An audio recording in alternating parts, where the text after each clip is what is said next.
want me to start again? Oh my god! Whose face? Coordinate a different start. Whose face is in the middle of our logo? Welcome to the Insubordinate Academic Podcast. Wow, a lot of things have been going on, right?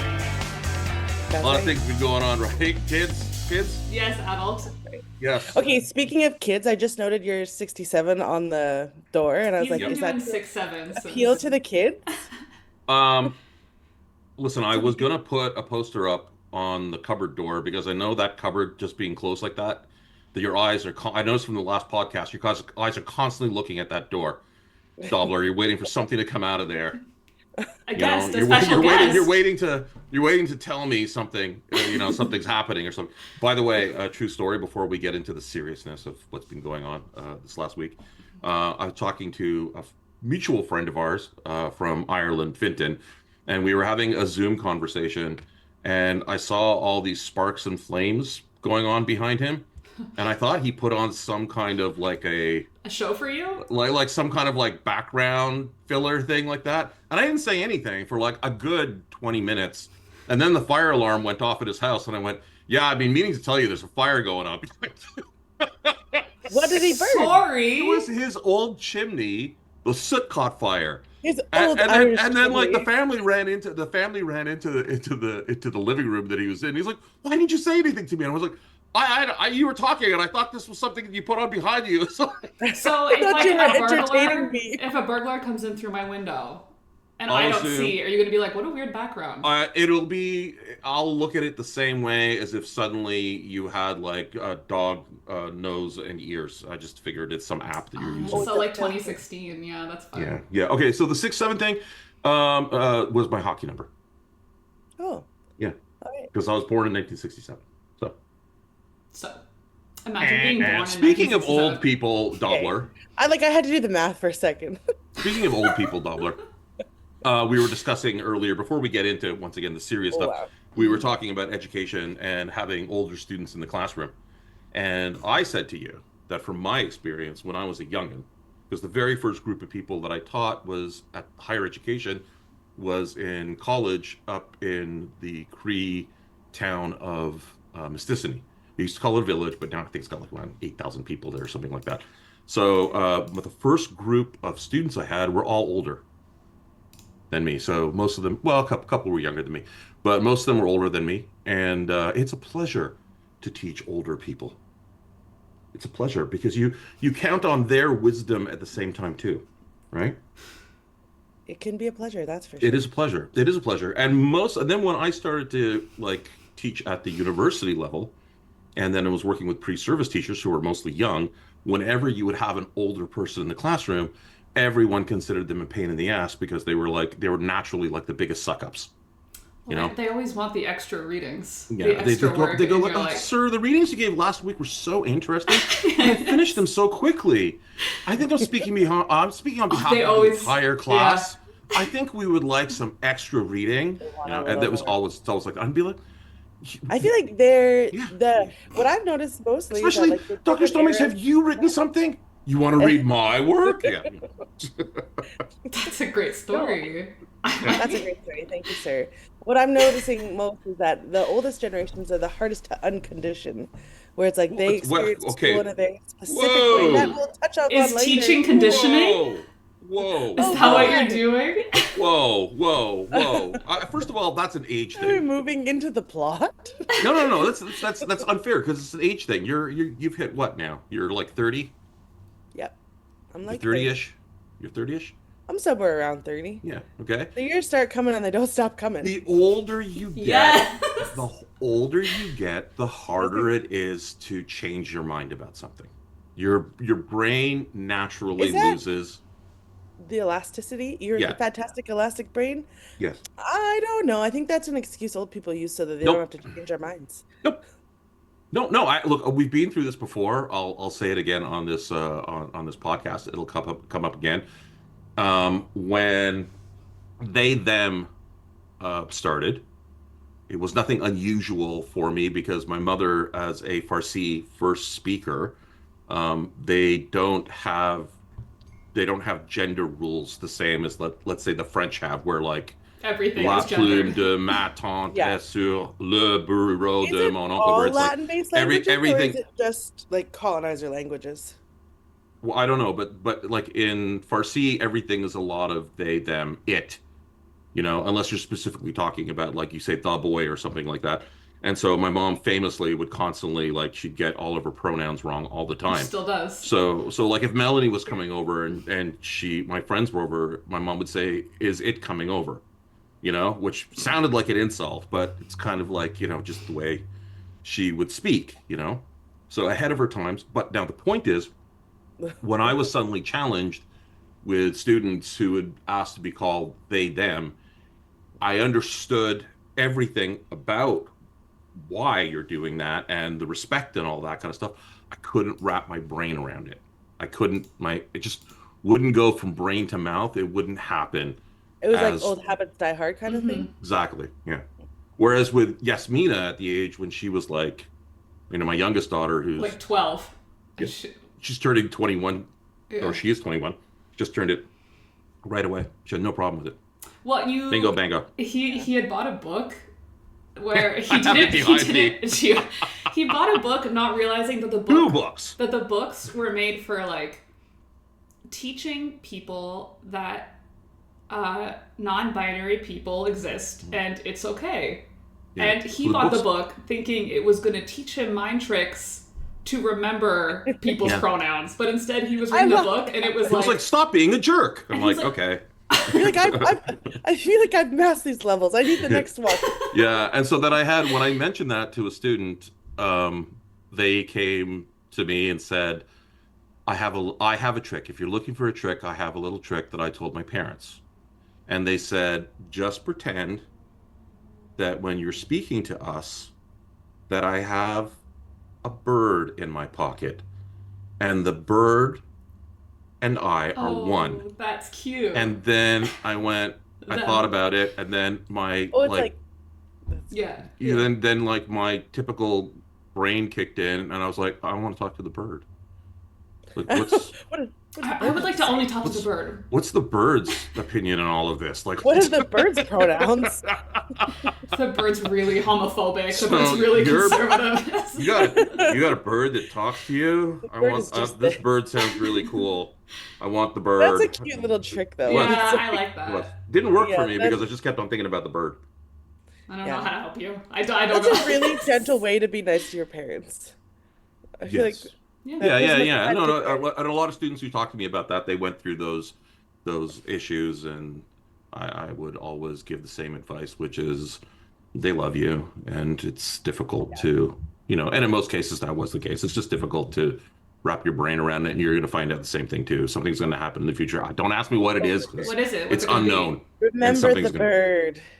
I wonder though, like I feel like that is a beautiful way to be. Like it's like that's very insubordinate. I feel like when we come to the insubordinate of it all, it's like imagine the bird, where it's like they're no longer like they don't want to conform, but they've been so programmed that it's like, oh, here's a nice little way to be insubordinate to our own minds and our own programming conditioning. Should we change our logo to a bird? No, I'm just kidding. I'm just kidding. Speaking of other people with short attention spans. Honestly, I'm gonna be really honest in that I've been sick for the past couple days, and this is Right. my first step back into reality. So Okay. if it gets a little wonky, just know. Well, this is the second podcast. So, Episode. the bar was already set really, really high on the first one. Hey, what's going on in Alberta, kids? Do we have to look? No, I'm just kidding. We must. Pop up the first. We must look. Yeah. We must. Yeah. We cannot look away. Oh boy, Alberta. Alberta's government has introduced changes to the Education Act. It says will remove politics and ideology from the classroom. Let's start with the video first. In its new plan to foster a safe and caring environment in schools, the province is changing the wording around the expectations of schools. The current language is a welcoming, caring, respectful, and safe learning environment that respects diversity and nurtures a sense of belonging and a positive sense of self. Proposed legislation from the UCP would change that to a safe and caring environment that fosters and maintains respectful and responsible behaviors. Diversity. Other proposed changes include preventing school boards from speaking on political, social, or ideological matters outside their purview, ensuring parents have meaningful involvement in their child's non-instructional activities, and allowing employees to not participate in an activity that goes against their personal beliefs. The law would also set expectations around classroom behavior to keep teachers and students safe. The proposed changes will help ensure education being delivered in the classroom is impartial and free from personal bias. Tomato. This bill reflects that schools Define should impartial, teach students sir. how to think, not what to Not think. used to that. We guy's just thing. came through really a historic labor action by teachers who had a lot of concerns about things like classroom conditions. This bill to me does not seem that it's aligned with the priorities of our educators. This is just the latest in a series of recent changes the UCP has made to education. Last year, schools removed dozens of books after the province banned what it considered explicit sexual content. Other policies now require parents to opt their children into sexual education and requires parents be notified if a child under 16 wants to change their name or pronouns at school. Eric Bay, Global News. Wild. I should have said like flowers in the second part. Wow, there's so much to unpack there. Dobler, what is the first thing that stood out to you? Besides Alberta is really the province that should be just the one to separate first and join United States. Yeah, maybe I shouldn't be Quebec. I just don't understand just the lack of reality. Honestly, what's coming to my brain right now is I had a girl who's in grade 1 and she's changing her name so often, and I was literally like, okay, one per day, girl. I'll call you something different, but one per day, 'cause I'm losing track. And it's like, do they not know that that's just a natural part of childhood? And then, but when it, and one, that's natural part of childhood. Two, we can respect trans children even at a young age. It's we don't have to be so hard in on well, that's awful, or you can't do that, or you can why are we policing these children?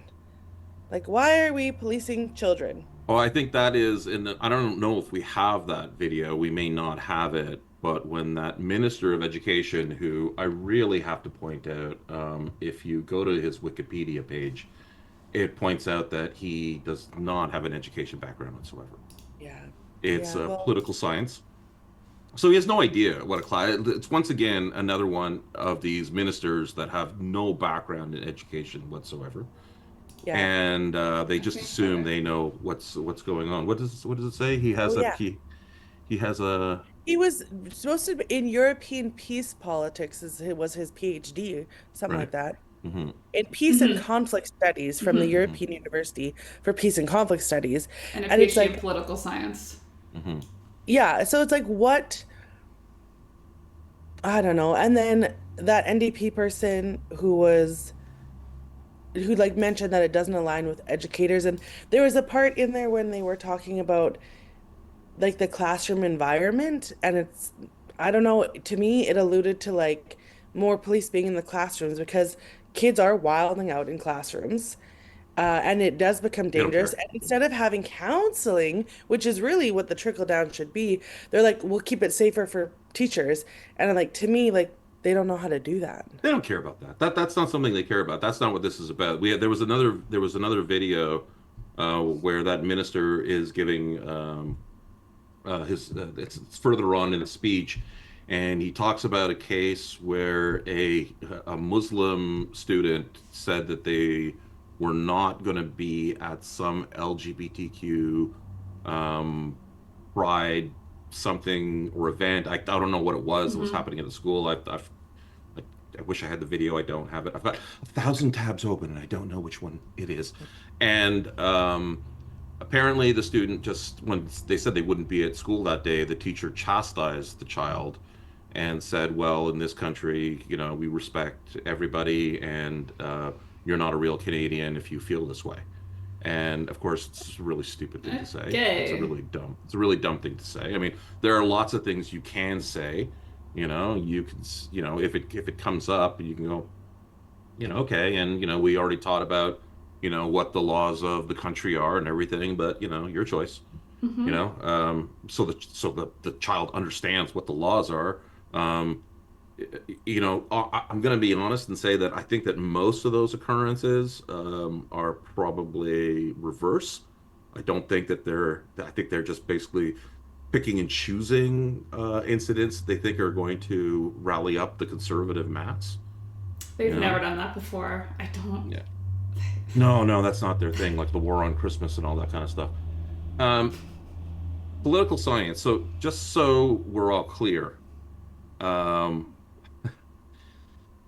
whole idea, because a lot of the pushback on this is being like, well, look, education is inherently political. It started off as something that was political, right? Formal education, public schools was in the West was all about taking immigrants and teaching them what the norms were of the dominant society. That's like Right. everyone knows.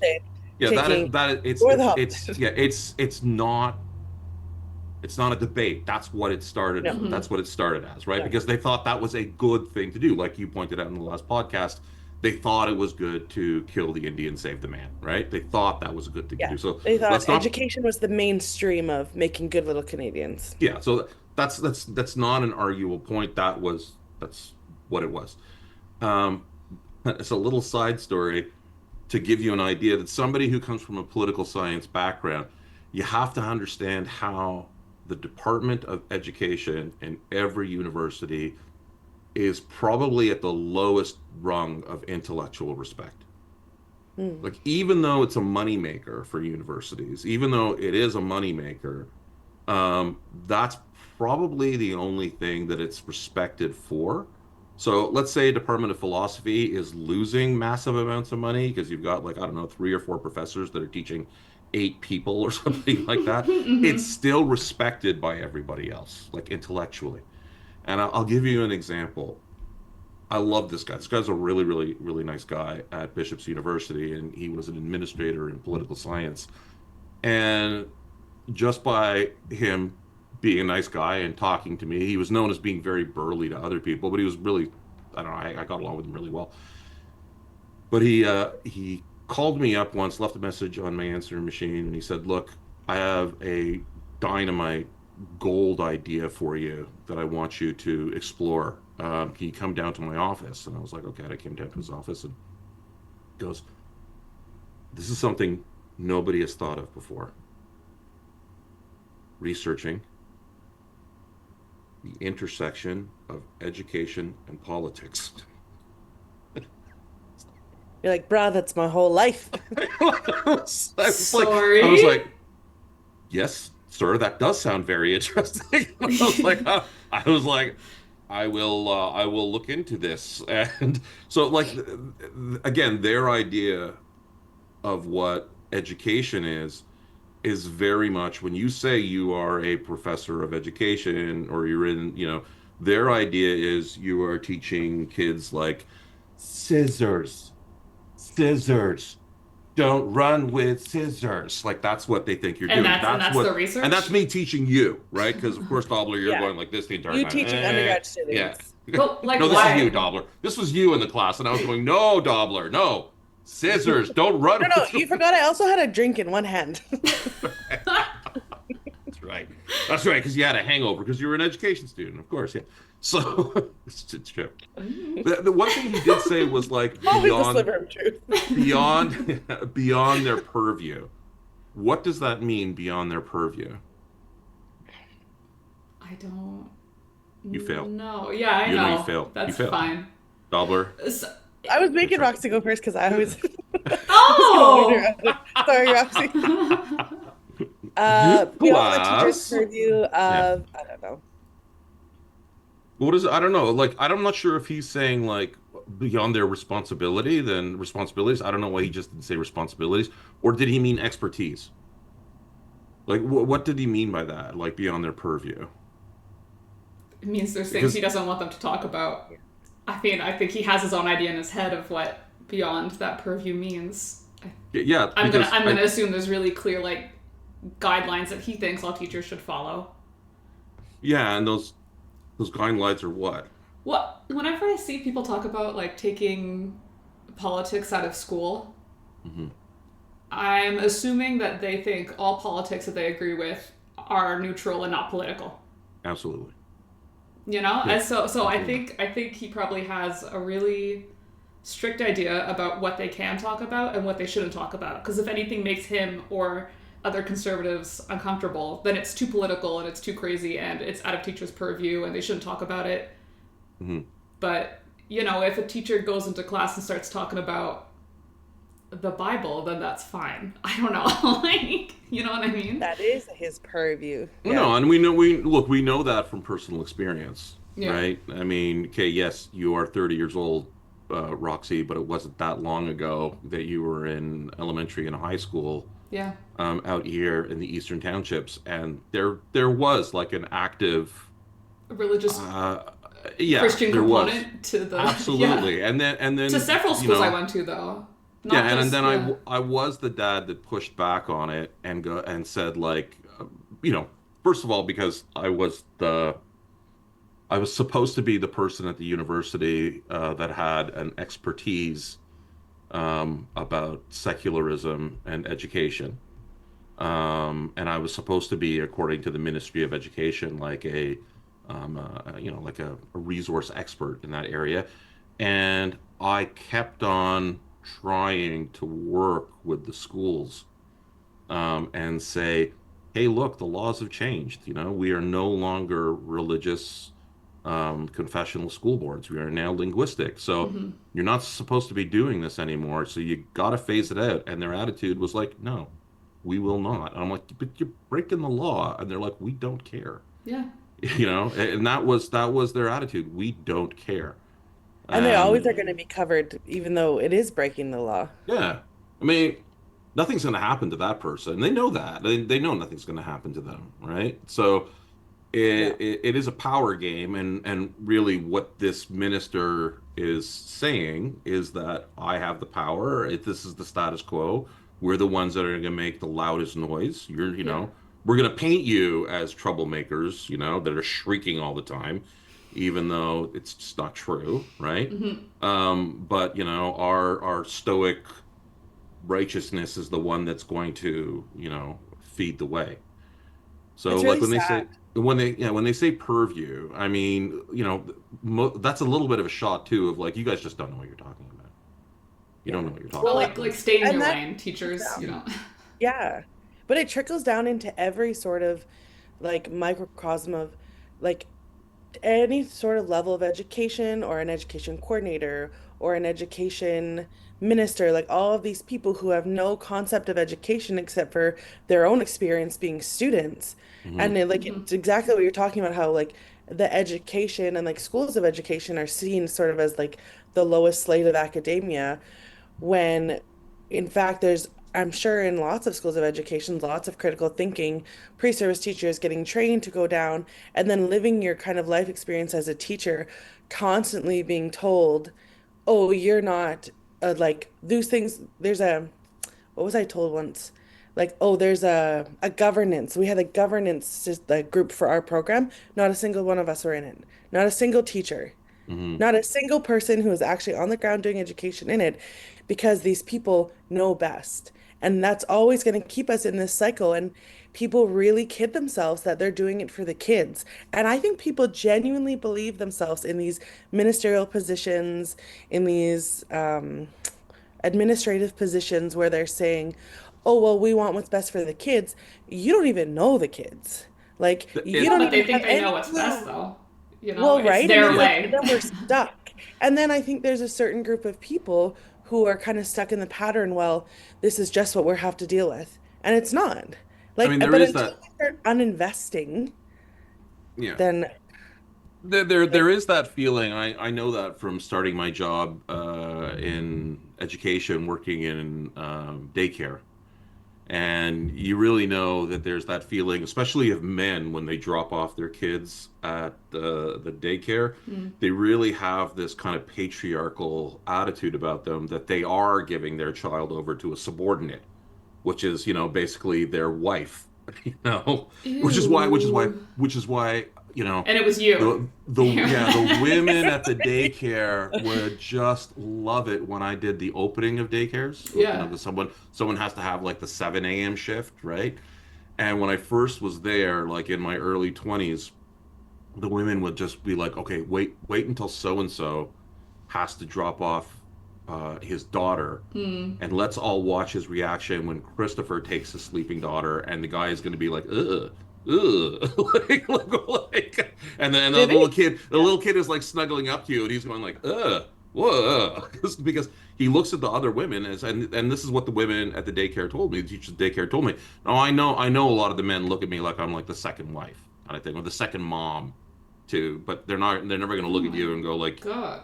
my two dads kind of thing. They're not going to have that. So there is I'll be her second dad today. Don't worry. there is that kind of subordinate attitude that they have. That's for sure, and that's a really good point, Dobler, when you talk about those different groups, because that like a group that's, let's say, like a board of governors, let's say for a hospital, will have all experts, and they'll have one community rep. One Really? community rep. Yeah.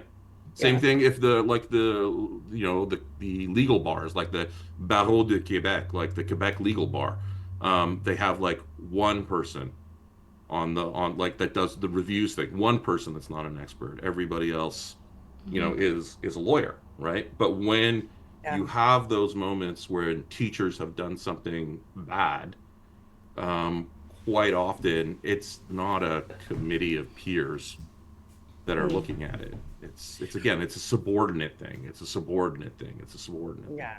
But I think even when it's not like a disciplinary process, even when it's a meeting to try to do something that is like seemingly helpful, like I've sat in meetings where they would say, "Oh, well, we need to talk to the chiefs," meaning like the elected chiefs of our respective Mhm. bands, and like I had to have the conversation saying like, "Well, what do the chiefs know about education?" Like it's essentially like how often does the mayor get consulted in like the school district? And Mhm. people looked at me horrified, like I was being so disrespectful. But it's like these men they're elected like everybody else. Like it's the same thing as having a mayor. Yeah. Like hereditary chiefs, that's something totally different. We're talking about like band council elected chiefs. And like chiefing council was put in place after they got rid of the Indian agent. And they were like, govern yourselves using our government model. And so it's this kind of really, really like patronizing subordinate thing where it's like, oh, we'll talk to the chiefs. Like, our chiefs are not language speakers. They're not active in language work. And so, and like, they're also not educators, nor have ever been educators. And had they have been educators, this would be a totally different conversation. But like, it always came back to, oh, this is our government's committee with people from the board who are not current educators and chiefs. And it's like, they're not, like, how is that making an informed decision? No. And so, like, Yeah. it's like But all of these, like, kind of BS things where it's like, I don't go into places and try to do their jobs. Well, people think education isn't a real job, though. Like, they think it's Isn't not a real that crazy, profession, though? right? Yeah, It's one of those it's things. so That, sad. everyone had after COVID, everyone had like this like, oh my God, I can't believe I had to actually be with my kid for like 7 days in a row. This is the Oh my worst God, day of my and you life. felt like that, and I was And I 27, so respect that was I weird. respect teachers so much. I respect them so. Oh my God, the respect I have for teachers. And then like around 3 weeks after COVID was Oh, over, they were like, nah, I've lost the respect. yeah. I did it. Well, I did it. I'm basically a teacher now. Well, Yeah, that's what so everyone, right? They're like, anyone can teach, it doesn't matter. And Mm. I think it goes along with what you were saying before. I think because it's a primarily female-dominated job as well. Yes, 100%. You know, it's one of 100%. those like, Yeah.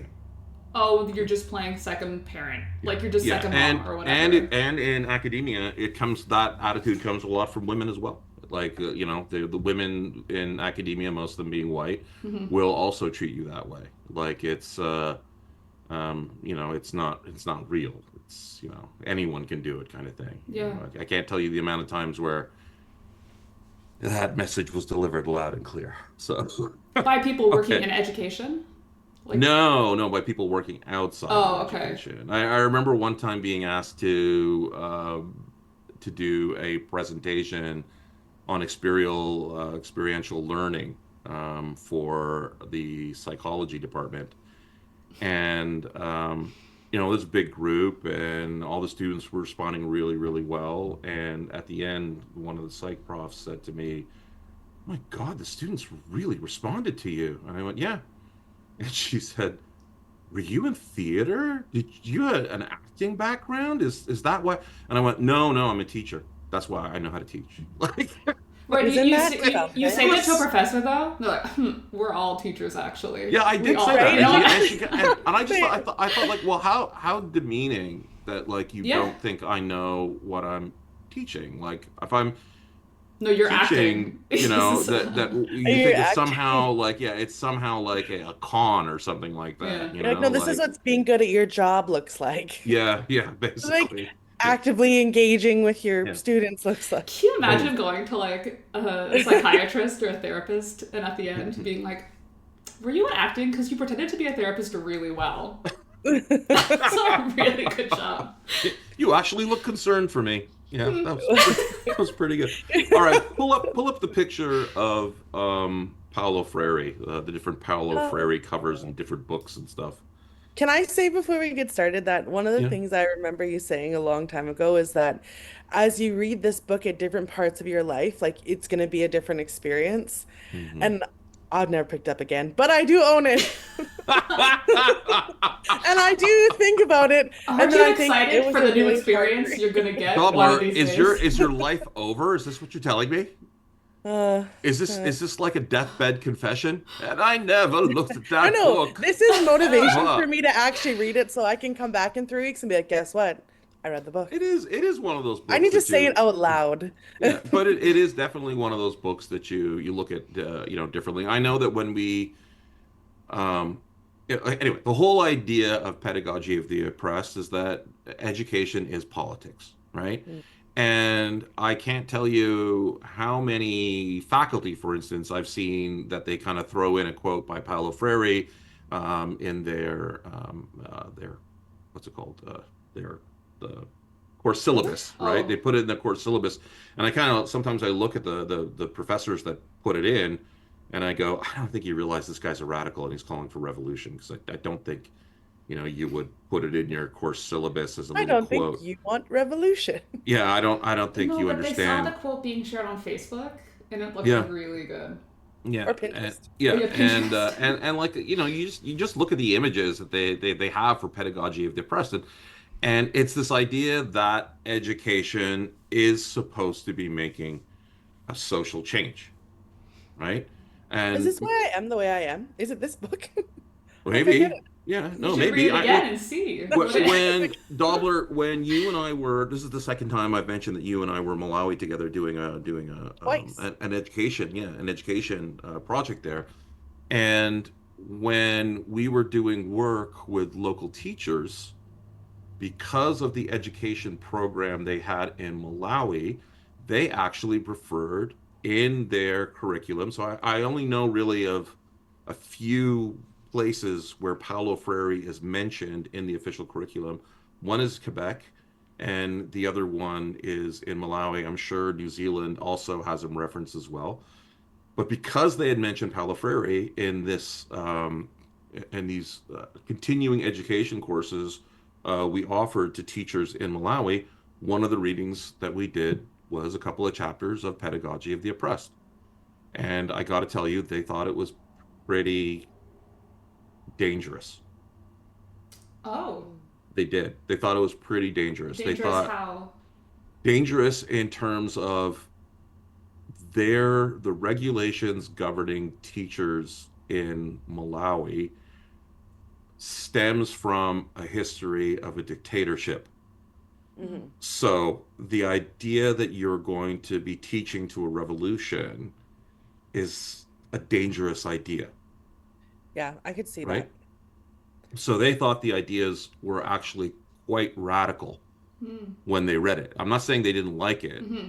and they didn't enjoy the conversation, but they were really kind of taken aback with the idea of like, oh, I'm some people are looking at this job as being like not just like the guy that inspires the kid to harness the wind, you know, like not just that, not just the teacher that inspires somebody to open up a grocery store or become a lawyer. You're talking about inspiring somebody or a group that'll say something's not right. That you're telling me that that's how they're looking at us.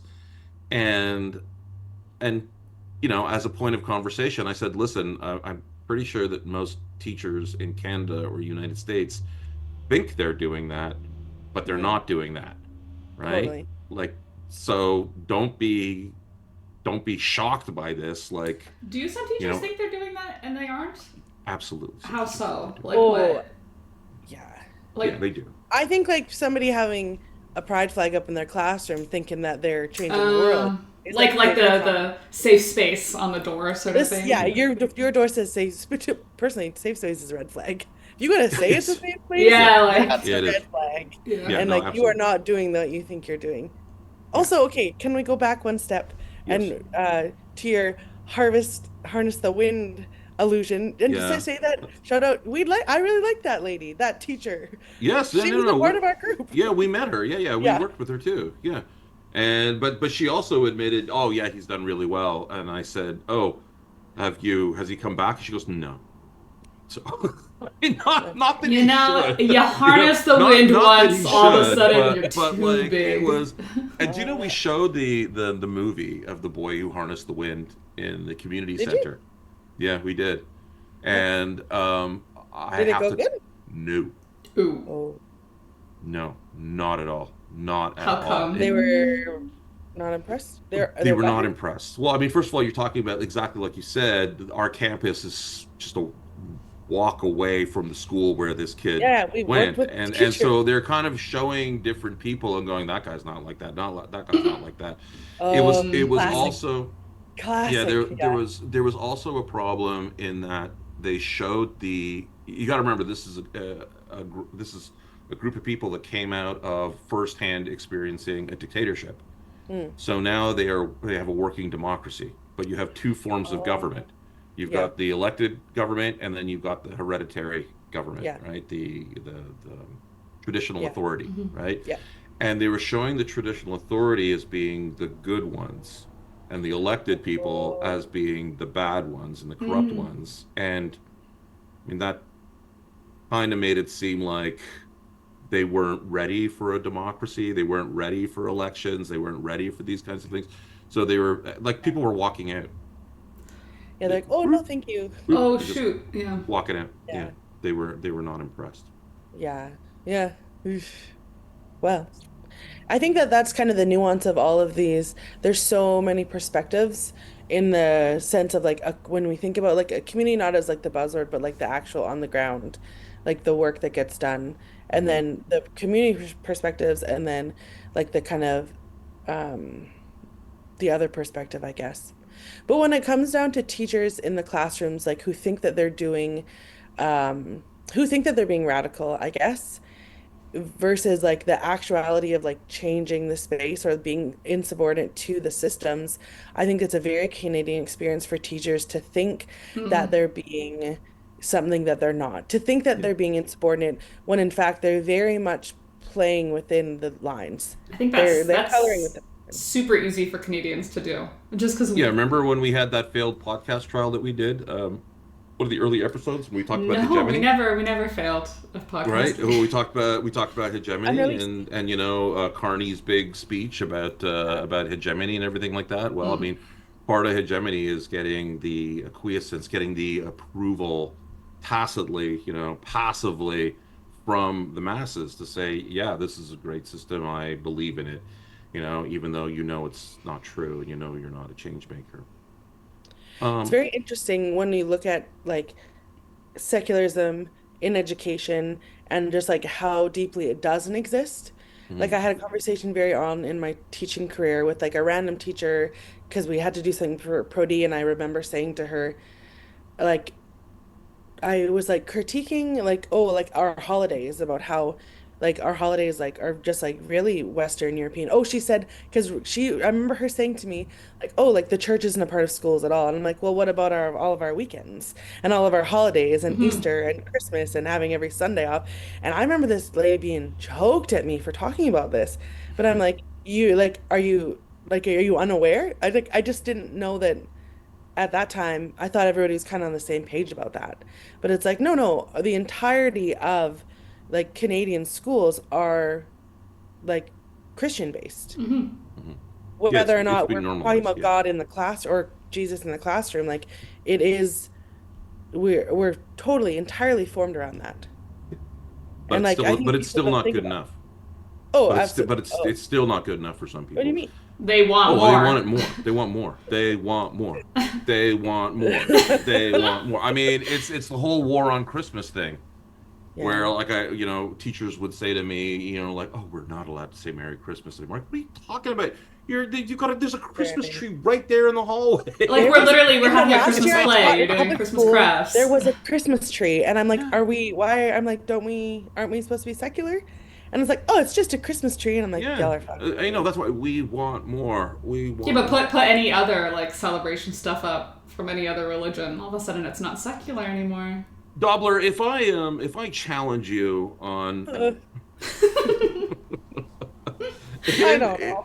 in the curriculum design class that you took with me, Oh yeah, I Uh-oh. don't know if you a remember, decade but ago. yeah, a decade Because ago. he has your grades and he wants But to after ask we you. did the curriculum design, there was a bunch of readings for every subject area, specific subject area, of ideas of like how you can bring criticality into those subject areas and not to just be passive about just kind of filling in the brain, but actually doing critical thinking with the students Yeah. without telling them what to think. And they always say that, by the way. I mean, that minister in Alberta said the kind of same thing too. Like, we want to teach them how to think, but not what to think, right? But you're And that's dictating bullshit. what they're gonna learn. But So that's absolute bullshit, right? Yeah, Like, but their so grades are based entirely on the correct answers that I yeah. like. yeah, exactly. So if I say to anybody with that political leaning, like, oh, do you want students to learn critical thinking? They go, yeah, just not your critical thinking, and that ends up becoming the answer to everything. That's the point. Like there Yeah, is no that yeah. should be the point of critical thinking. There is no your critical thinking. So Like there was one of the readings that you did, and the only I didn't uh, look at it now,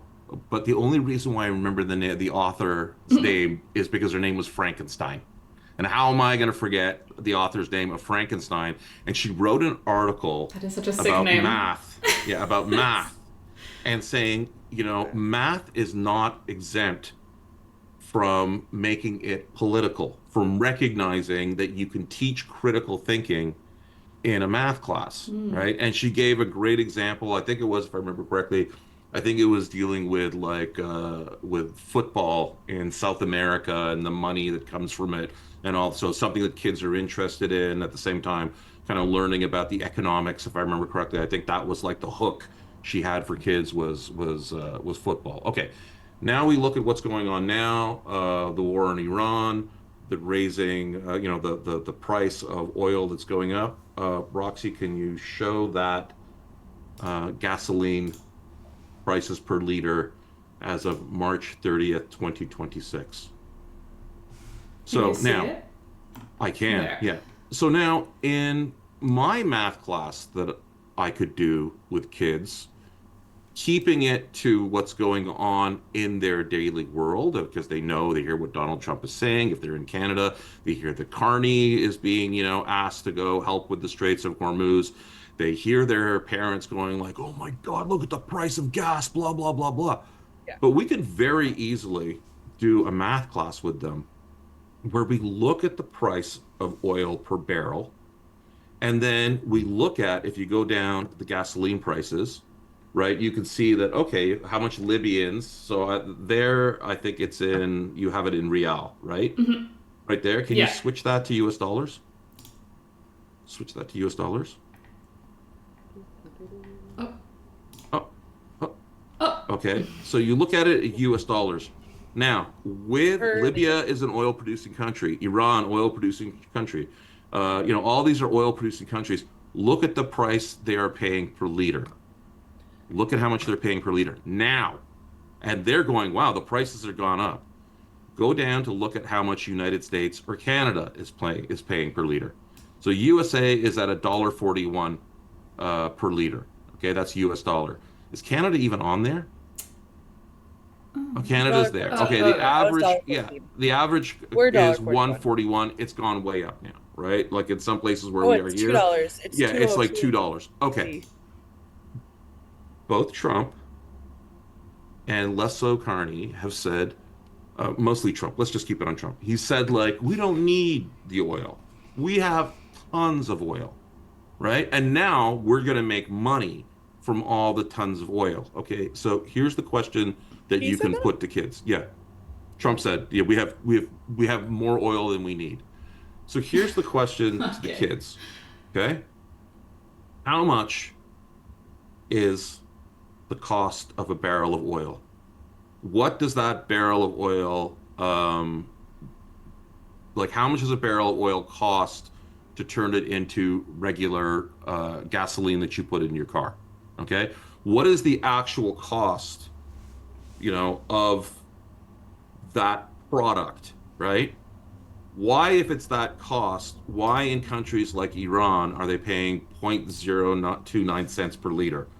Why in the United States and in Canada, if we say we have enough gasoline for us, why are we paying, $2 per liter? Why is that big discrepancy there? I don't have to say anything. I don't have to say anything to a student in high school as they start to break down that numbers to realize, hey, look, there's something wrong here. Yeah. Why, if we're producing, why, if we're producing so much, right? And he says, well, why am I paying for it? Why is mom and dad paying for it at the pumps? Yeah. If we have so much, why? And and then they have to look at subsidies. Well, why are Libyans subsidized? Why are Iraqis subsidized? Why are Iranians subsidized? Why are Kuwaitis subsidized? Well, who's making the profits here? Like, where do the profits go?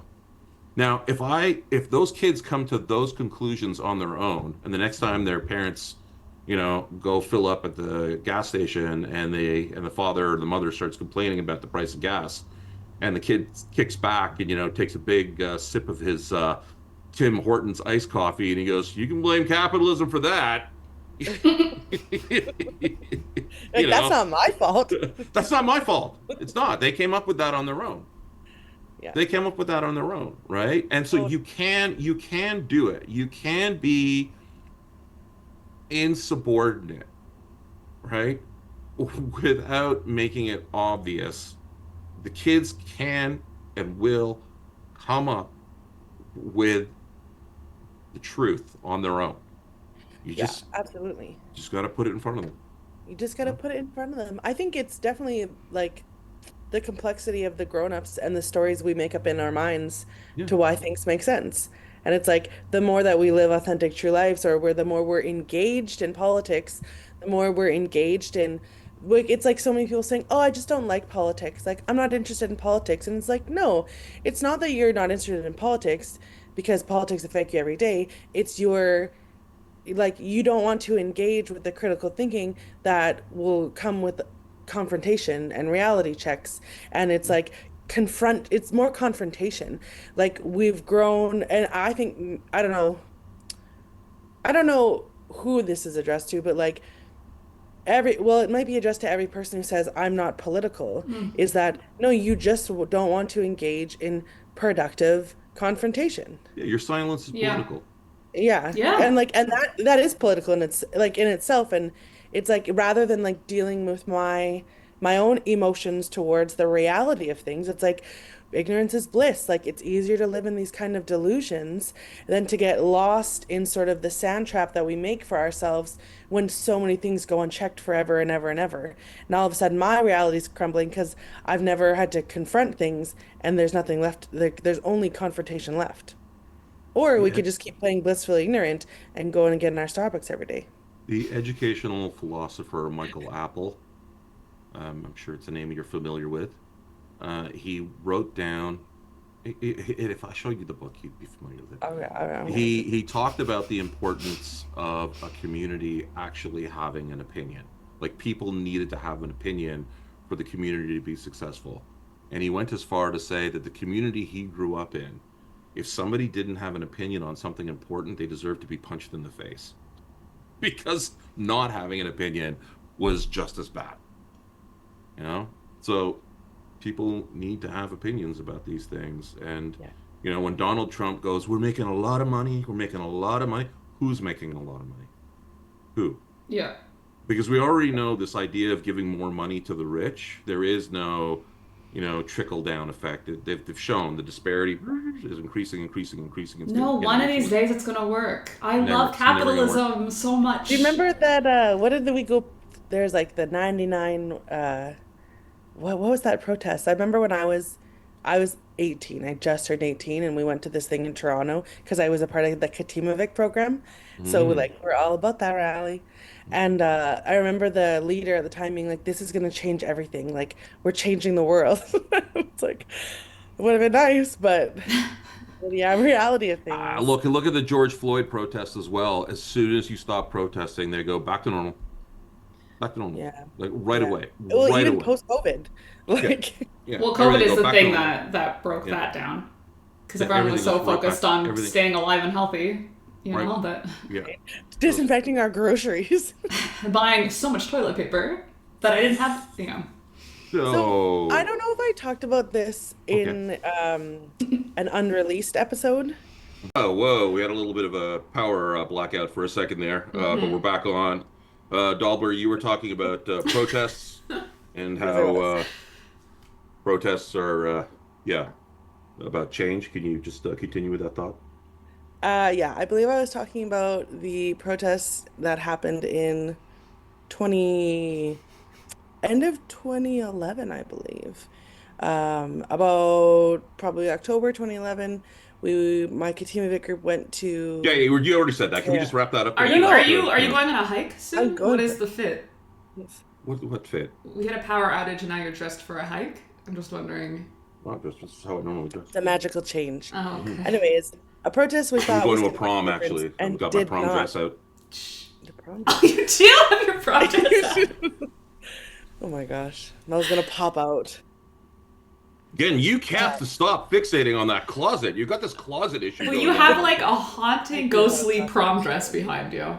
Is it haunting? Hauntingly beautiful. No, I didn't take her to the prom, just so you know. All right. Obviously, there was a little snafu, and we're back again. Dobler was going on about some protest or something like that she attended that changed the world. Did it end up changing the world? Well, that was meant to change the world. It didn't change the world? It did not change the world. Not this time. It's like I said. Let me take the glasses off. Yeah, okay.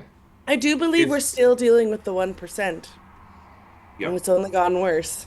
That is true. It's so hard to keep a hat. How do people do that? How do they keep their hats straight in these things? Anyway, the George Floyd protest showed us that as well, right? There was a massive call for change that happened in higher education, and the students protested. Administration and all of the the most privileged professors were given the task, no matter how unqualified they were, to go change. But they had a positive spirit. They did, yeah. They had a positive spirit, and no change happened whatsoever. They just waited for the students to move on, and then everything went right back to status quo. So there are definitely things that I think that we need to examine and to look at, and to recognize when does change actually occur. And who pays the price for change? Because typically, like I know, like watching the George Floyd protests that happened, the entire what was it called? It was called scholar strike that occurred too. There was mostly faculty of color that paid the price for that, students of color, indigenous students, black, BIPOC students who paid the price for it, and they got pushed out. And quite frankly, there were a lot of BIPOC people who didn't make any noise who got rewarded afterwards. So. Great It's message. definitely something. Really. Oh, Yeah, it this, is.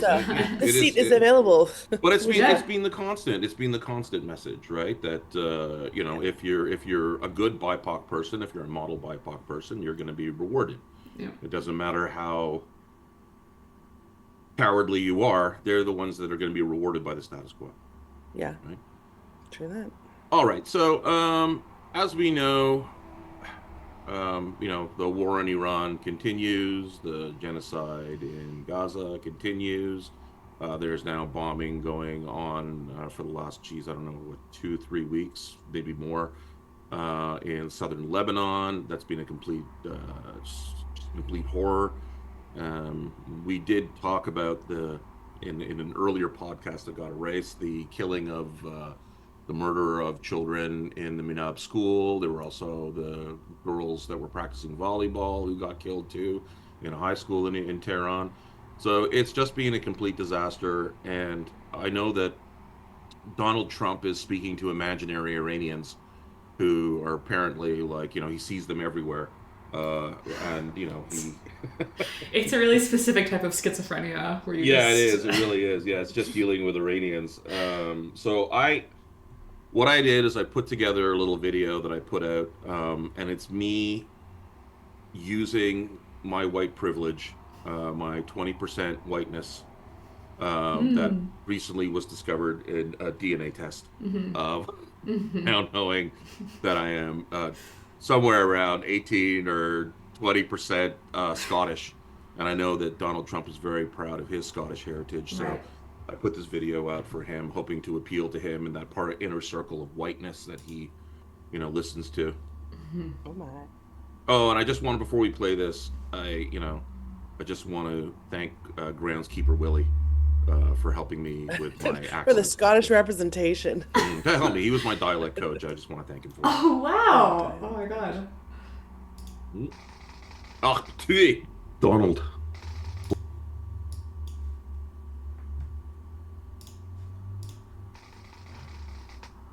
Donald, last night you said you I don't wanted know. to bomb Iran back to the Stone Ages. And you said that's where they belonged. Now, I know you're having problems actually talking to real Iranians. You're kind of inventing something to talk to, actually. So I think you can respect talking to another Scotsman, right? One Scotsman to another. DNA tests have recently revealed that I have 20% Scottish blood, and I think you have somewhere up to like 50%. But to be fair, you've got a German last name and I've got a Scottish last name. So I think we should just call it equal yes, on the Scotsman to Scotsman thing and have that conversation. I like that the voice is Now, slightly you off. may not know this, but Iran is an ancient civilization.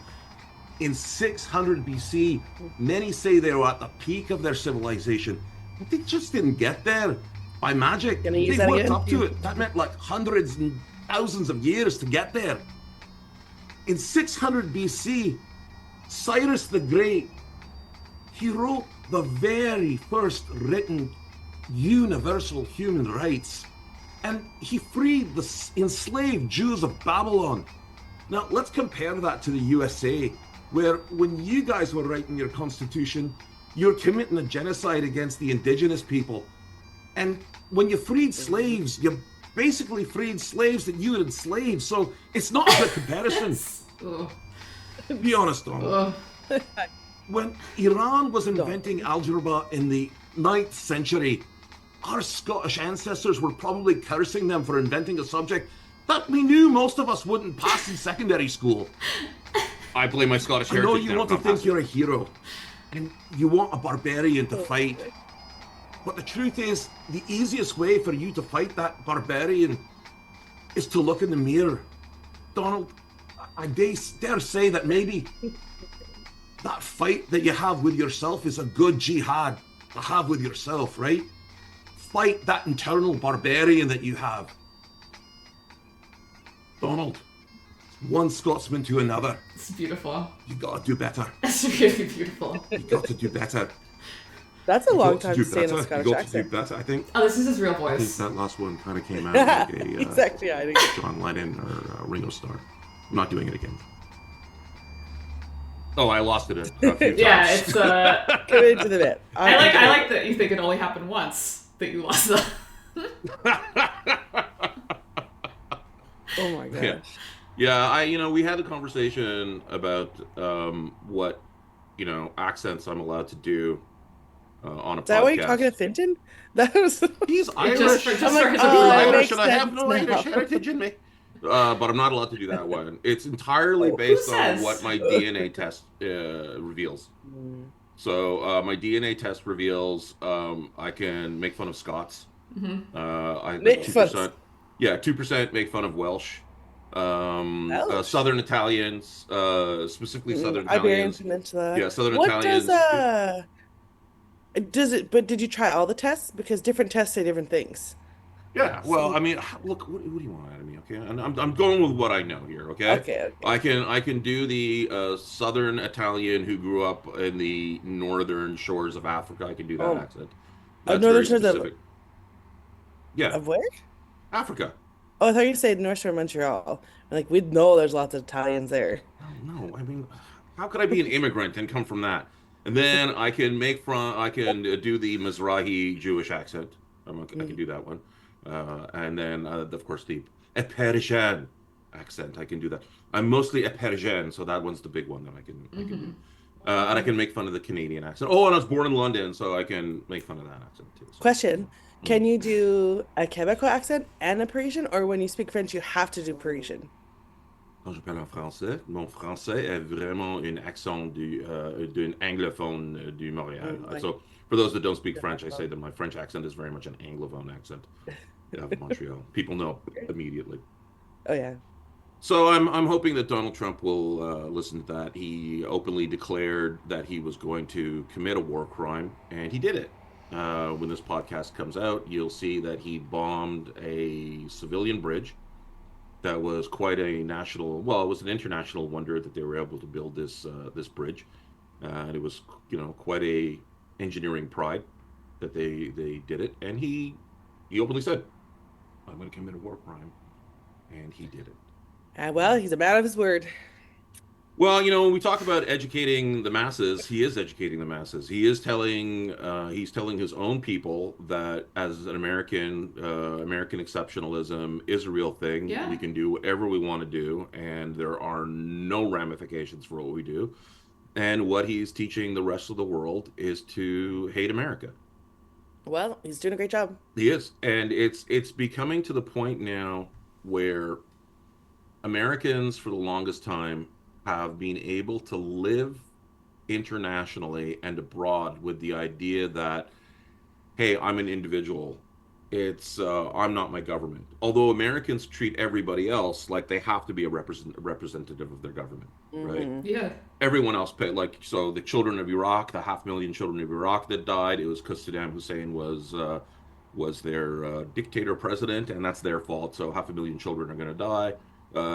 Why weren't there more child voters voting him out? Right? So that is the attitude United States has had for the rest of the world, and increasingly, I think Americans are going to find that they're going to be treated that way, and wearing it when they travel abroad, and wearing a Canadian flag is not going to protect them for much longer. No, for much longer. No, because even the Canadian respect was going down internationally, and I know this is a 'cause world they're traveler, framing right? us. It was going down, and because I know when I travel abroad and people say, "Where are you from?" and I go Canada, and they go, "Yeah, but you're not really Canadian." I go, "No, I'm not. I'm an immigrant," and then I get treated better. It's the truth, right?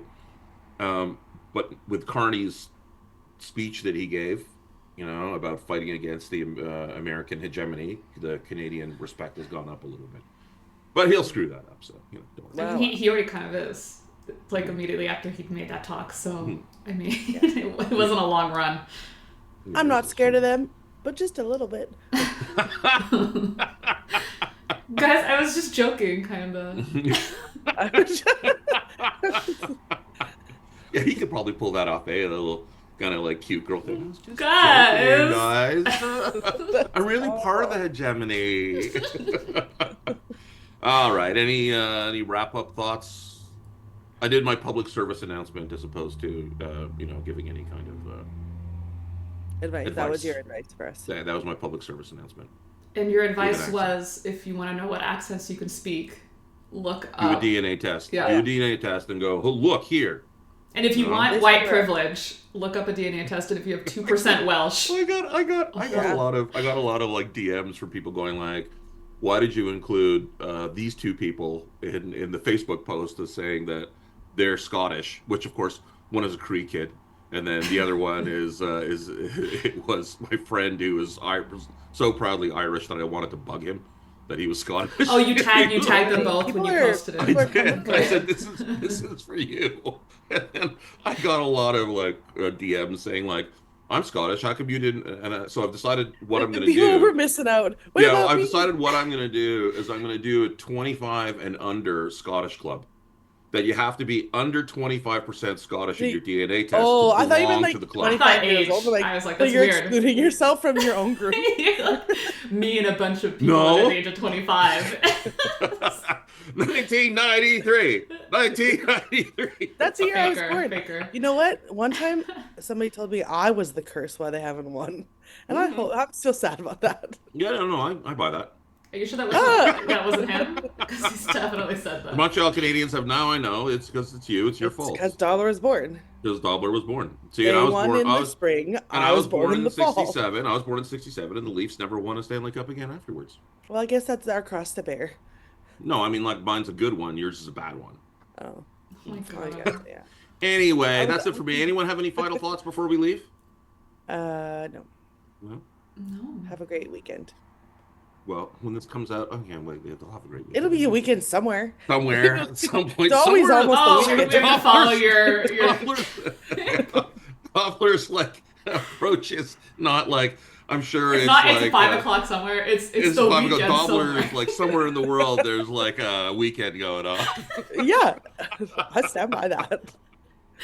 Hey, we don't all follow the same calendar. You're right. Yeah. That's right. Yeah. Did Yeah. you know that was the comments that came out when they bombed the girls in Iran? A double tapped. I got to say that they bombed them, and then when people were coming to save the children, they boom bombed them again to kill the teachers Double and tap's a everyone little else. too casual for that. Yeah. But one of the comments was like, "Why did they? Why did they even have in children in school? school on a Saturday?" And not recognizing that the school week in Iran, doesn't follow the same as the Western calendar. So, it's so dumb. Why wouldn't they follow the Western calendar? It's the Not only everyone. calendar there is. It's the Yeah. best thing to do. Not everyone is so dumb. Our viewers are wonderful. I should be saying this more. Hit the like button, subscribe, Yeah. share. Yeah. If you're in any form of education, and I really mean there's so many different forms of education, share this with people who you think are equally frustrated with what's going on and just want to hear 3 people complain. And Yep, and we will be bringing and guests be on. insubordinate. Yeah, we will be bringing guests on to further conversation. Anyway, that's it. I got nothing else to say, but Thanks. I'm gonna rock that 1985 prom dress later on, and Yeah, I'm excited. That's really nice. and cook up some hamburgers. All right, love you, everybody. Oh my God. That'll be on video too. Bye. Bonk, bonk, bonk. Boing, boing, boing, boing.